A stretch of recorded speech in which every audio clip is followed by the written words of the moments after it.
314. Okay, so let me see if I'm on. See if it's streaming.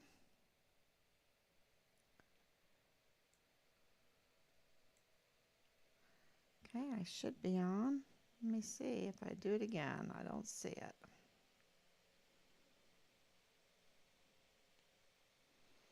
I'm going on to Facebook right now just to see if I'm streaming.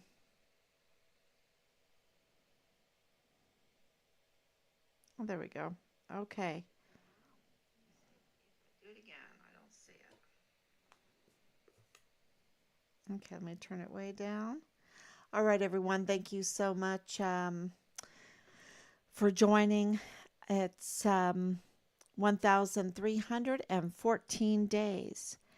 And we, of course, have been working with Mexico and with the Department of State in Mexico. That's been a focus. Of course, there's many facets to this because we are working with all the open records requests. We're also continuing to go through the 800 pages of the CID report. That does not include PI Phil Waters. Why doesn't it include that? It needs to include his report, doesn't it? um, because Phil Waters went and met several times with Dirty Agent Marlon Soto, and Dirty Agent Marlon Soto decided that he can just wash Richard's file from that. I mean, there's so much interference or so much meddling in Richard's case, deleting information, deleting CCTV footage, deleting video footage, um, um, just putting in uncorroborated information from people that have something to lose in this. And so let's talk tonight about Nadal Baim. Nadal Baim was, you know, uh, the walked into the Dollar General, FBI. He pronounced himself FBI. He pronounced that Richard's search was over. Really, that's what he did because he said, "Take down the flyers. Take down the flyers. The search is over." Right? That's what he did, and he proceeded to tell the employees there, specifically the cashier, that the whole story. There's a lot to it, but in a nutshell, that the FBI was looking for Richard in Juarez, Mexico, his remains, his partial remains. We added that because we know that it was partial remains, and that they found him, that they found those partial remains.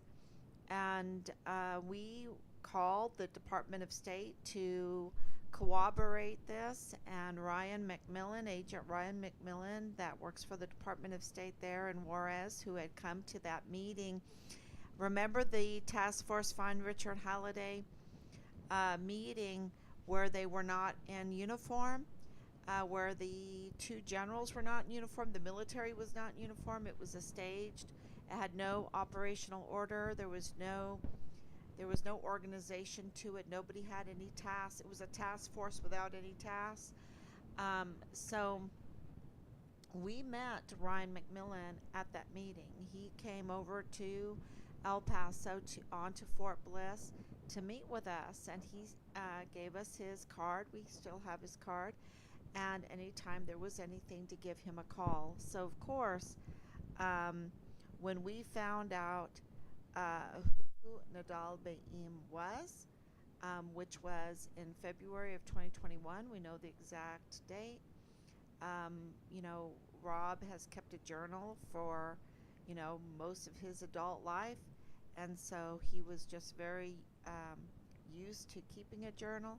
And so we have, a lot of very, very good information. And between him keeping a journal, and all of the live streams and the screenshots and the phone calls, the recordings, um, the tips and everything that we, the letters that we've received and everything. Um, from all of that, we've pieced together, a good idea of what's going on um, in our son's case. And it's taken a while, and I apologize that it's taken a while. Uh, you know, our billions of dollars, our trillions of dollars are being misused. A matter of fact, they're being extorted, they're being money laundered. I would call them money laundered because we have been made investigators of our son's case against the obstructionist command, Richard's command, or obstructionist, the CID obstructionist. And I would say Macmillan is also obstructionist agent in the Department of State in Juarez, because we called him right away and he did tell us, because the truth is life, right? I mean, you go through life and you have the truth and you have events, and you can't say that the sun didn't rise when the sun did rise, right? um, it's kind of pulling, the emperor doesn't have any clothes. You can't say the emperor doesn't have any clothes when he's when you can't say that the emperor has fine clothes on when he's standing in front of you naked, right? You can't say it. Um, but so you're going to get truth. The truth comes out. Okay. And even though Ryan Macmillan was trying to save his hide or save his job and go along with the corruption and everything so that he could have his nice, um, you know, uh, uh, uh, very nice little job there, cushy little job. Um, and he really didn't have to do anything, right? He could just play with his children. We have that where I called him to talk about our missing son, and he's like, right now I'm playing with my kids. I don't really have time to talk to you. I met you at the meeting, and I gave you the card, and I said call me, but um, you know that was just because it was a staged task force. Don't you know that? Don't you know that? I mean, he didn't say that to me. He just said, I'm with my kids. Um, in a way that was not appropriate. I can say that. Because, of course, I have 9 grandchildren and I understand, but it wasn't appropriate, and it wasn't in an appropriate way. And the reason why it's fresh on my mind is because I just listened to it again. I just listened to it again, and I'm just like, wow, it was just so cold blooded. So cold blooded.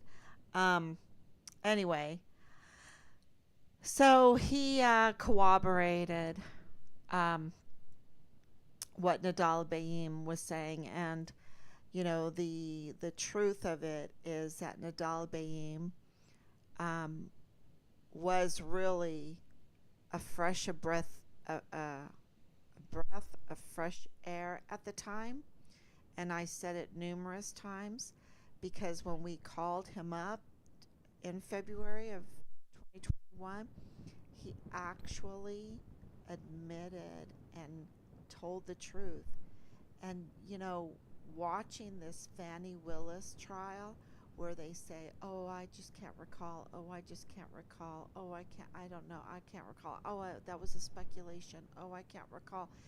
It is so, I think he should just be, you know, I know he was bald, but I'd grab him by the ears, that guy, you know, grab him by the ear and put him in cuffs and put him right to prison.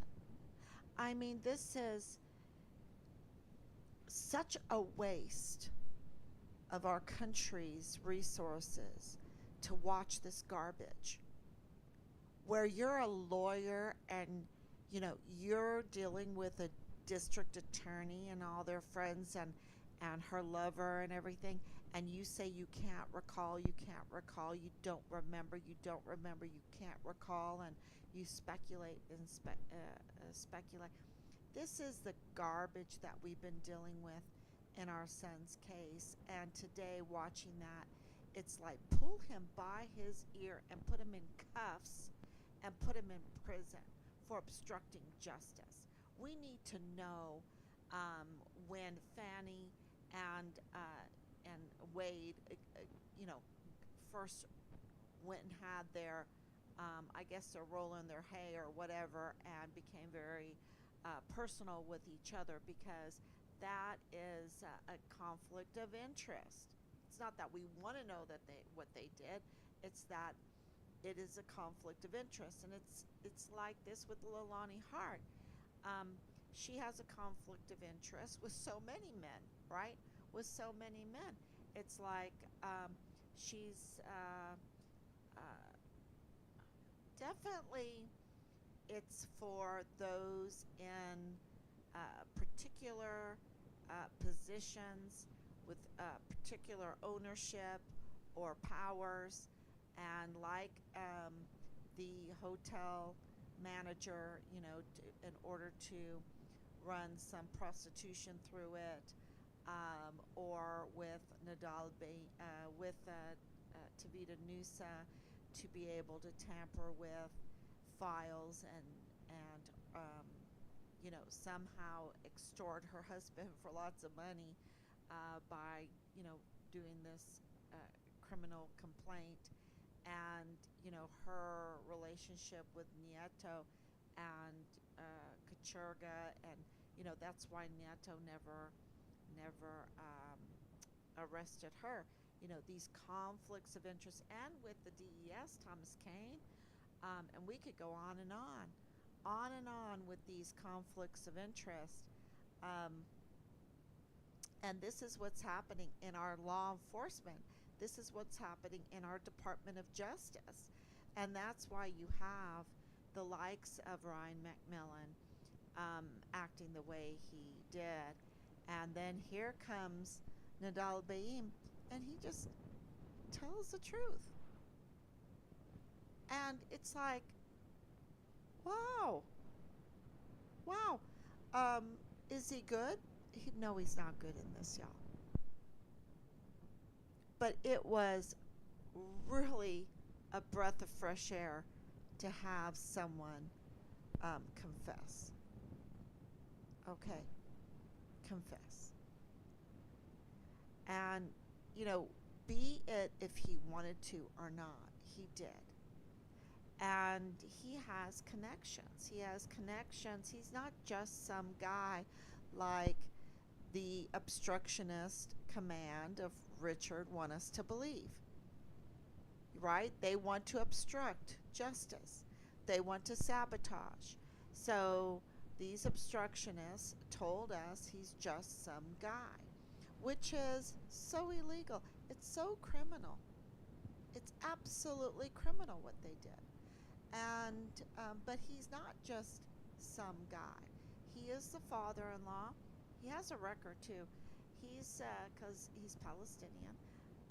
He has a record. He has an accent, and he is the father-in-law of Lieutenant Colonel Bradford Bugado, of G3 in the 32nd ADCOM. And what did the Army do? Well, what did Bradford Bugado do when he was confronted to put in there? Let's go talk to let. Okay, so the CID has two, different two standards. If you're a whistleblower, they're going to take out their claws on you, right, and retaliate. But if you're Bradford Bugado, who has all these conflicts of interest with Nieto, with Cynthia Hernandez Nieto, who works in intelligence on Fort Bliss, of course with Angela Kachurga, and with Marlon Soto Hernandez, right? So they all have this conflict of interest. And what do? They take out the pillow. They take out the pillow and they say, "Oh, oh, Bradford, you have been employed now for a while, honey. You gotta be. deploy. We got to get you out of here quick. Did they do that to Glendon Oakley Jr.? Did they do that to Richard? You know, they did it very quickly with Brad. They protected him, Bradford Bugado, from accountability. That's what they protected him from. But where the soldiers that needed real protection, like Richard and Asia Graham and Glendon Oakley Jr., they left them there to lose their lives.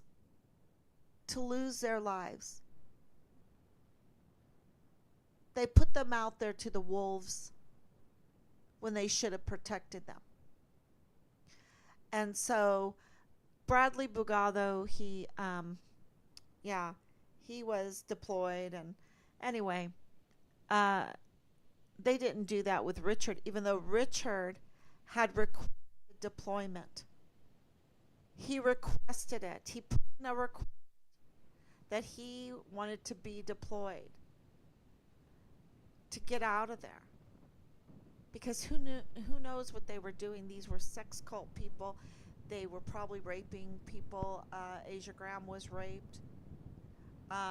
We have reports where they bind people up and stuff the LSD papers down their throat. They beat them while they're bound up. We have reports that there was, Richard was reporting them, and that there were audits, that there was an audit going on Fort Bliss. And those reports,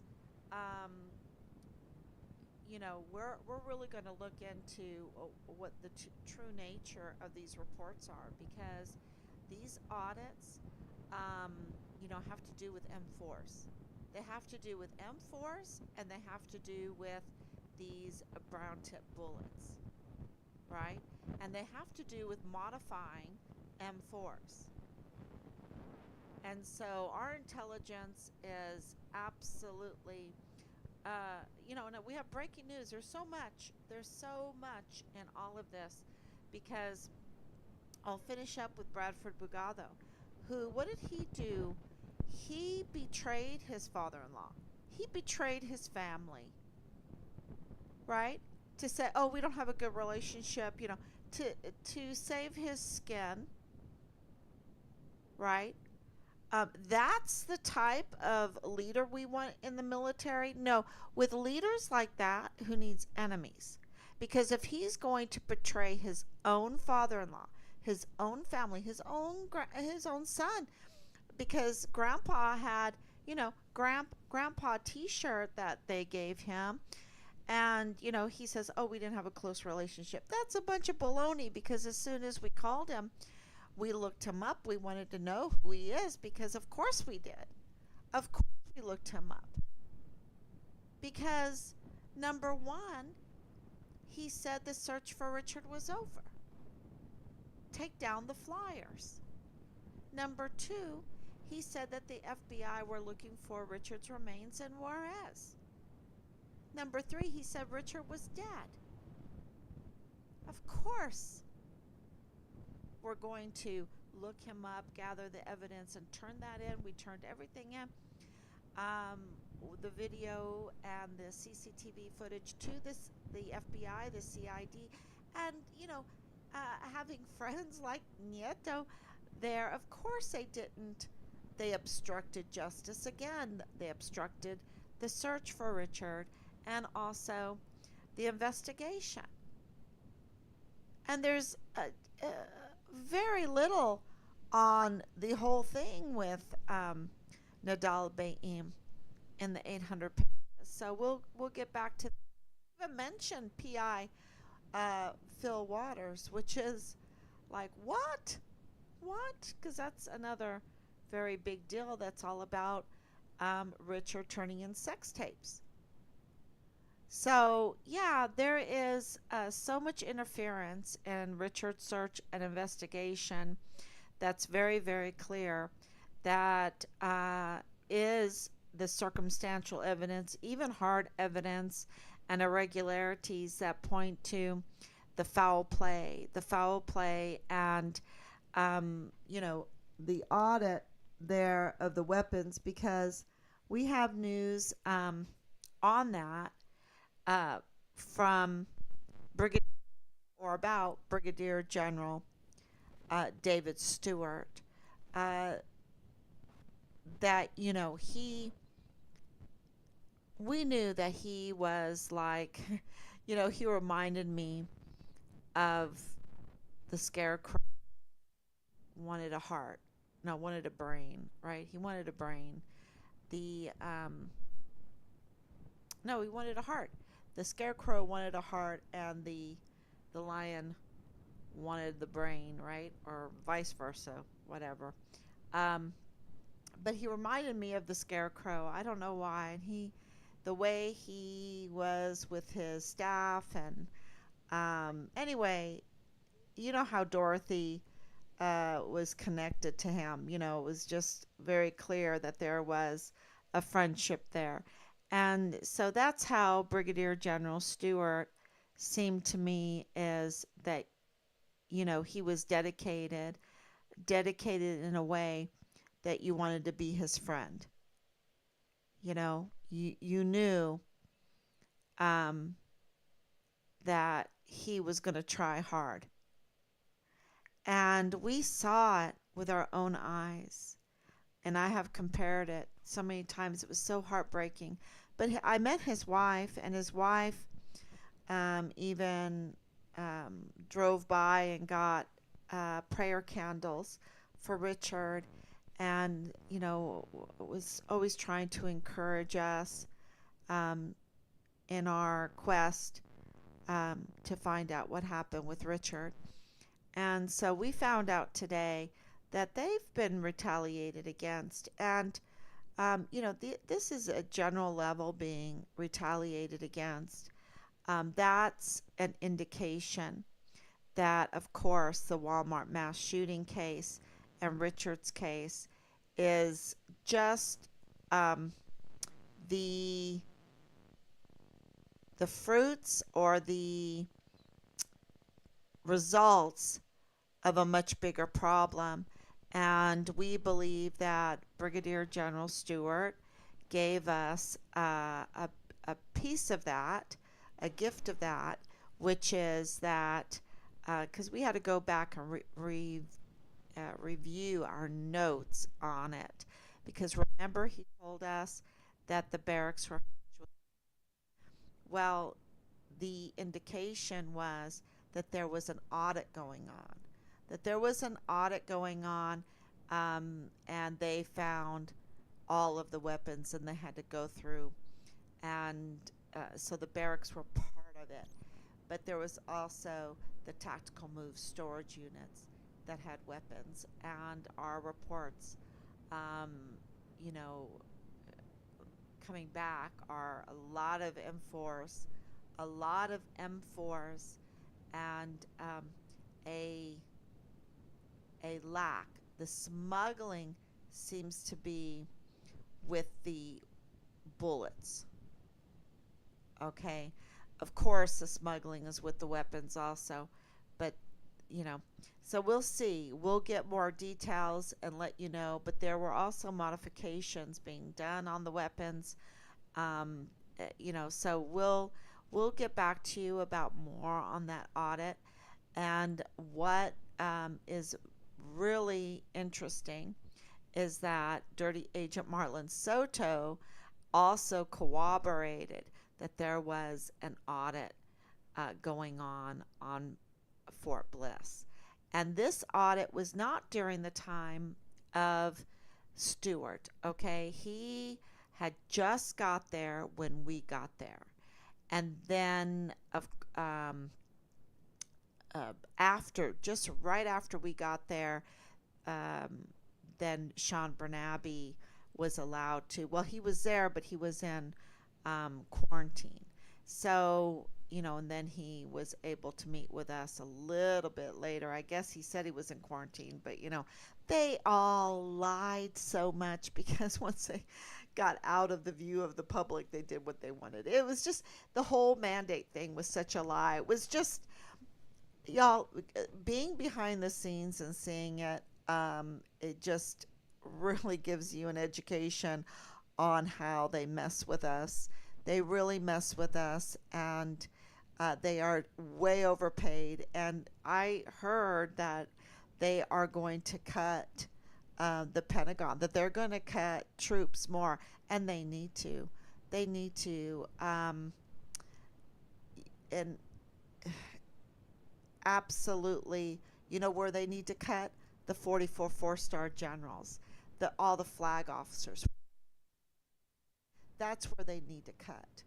Okay, we're so top heavy, and they've just gotten out of hand. They are serving foreign and domestic enemies, and even Brigadier General Stewart. It was heartbreaking because the retaliation, and I'm sure his wife was heartbroken for this whole thing, um, because the the change in him was so apparent. He was so heavy. The burden was so heavy, and it just turned him into um, zombified him or something, you know, orked him, orked him. He was orked. He was orked. It was really, really sad to see the change in him. And that last meeting was so disgusting because, the betrayal was so evident. And, he had to pick. I think he had to pick either his family or us. I think that's what he had to pick. And of course, he picked his family, and we don't blame him at all. But it was really disgusting to see that they would do that to such a man.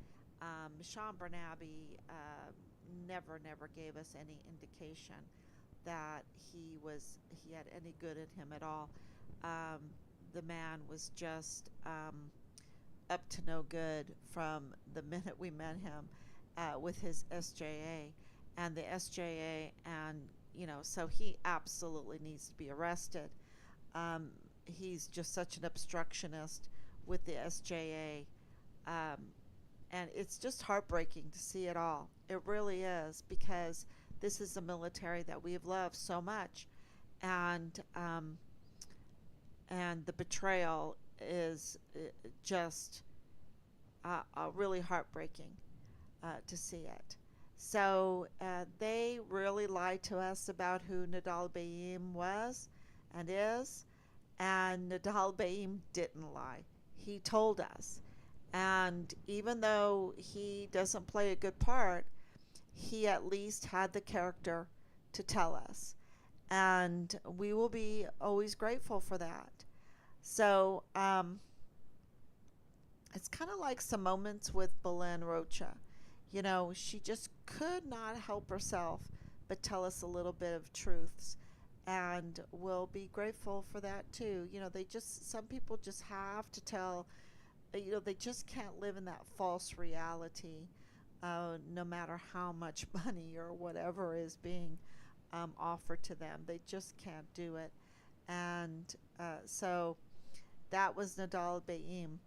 But that was not Sean Bernabe. He's totally a deceiver. He's totally a snake through and through, with the SJA, with Jessica Veltri, with dirty agent Marlon Soto, with Tavita Nusa. They are just very, very dirty snakes. And so we will continue this, because if they're allowed to stay in their positions, why would we ever need enemies or be afraid of enemies, right? Because they are going to hurt. They probably already did hurt more soldiers and service members by their betrayal and their objectives and their agenda to meet their personal needs, and not the needs of the country, not to obey their oath. And that is very, very clear, that they had no intention of even thinking about obeying their oath. So, and that's a national security threat. That is a national security threat. So, and leaders are very, very important. So, if you're a three-star general and you're up to no good, you can do a lot of harm to country, to your own troops, to other countries. Oh yeah, oh yeah. So, with this audit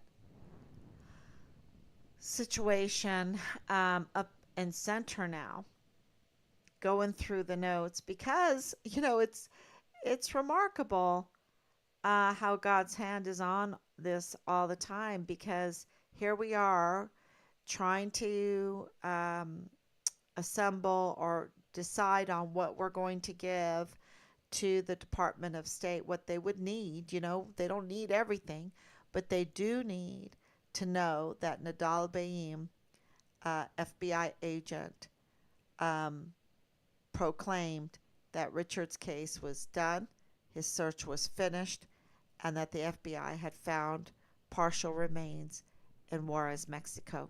They did need to know that. That was very, very important. And that he is um, associated and connected, closely connected to the G3 32nd ADCOM through his son in law, Lieutenant Colonel Bradford Bugado. So that's very, very important information. Okay, well, thank you so much, everybody. Thank you, Anicia. Thank you for coming on, for your prayers and your love. And another breaking news is that Richard's missing persons yellow Interpol notice has been withdrawn. And thank you to Delaris. Um, and I believe her in this. She says that the notice can only be withdrawn by that authority that put it there in the first place. So I think that would be Dirty Agent Soto. I think so, but I'm not sure. And so we've asked who withdrew Richard's um, yellow Interpol notice. And what does that mean? Does that mean that they have now designated him as deceased? Okay, because the only other narrative that they have put in front of us is that he's missing. And so, why would you take that off of the Interpol? Because absolutely, the border is right there, and this is international. So, yeah, there's a lot of questions to that. So, thank you so much. Um, we're just doing a lot of letters in the background. Uh, know that there's a lot going on, and we're not going to give up. And this puts our life at risk because we're dealing with the cartel. The cartel is absolutely involved in this. Um, and so, we need your prayers and we need you to share. We need you to share all of this. The more people that know about the case, the more that we will be kept safe. So thank you so much. God bless you. And I will be back tomorrow, God willing.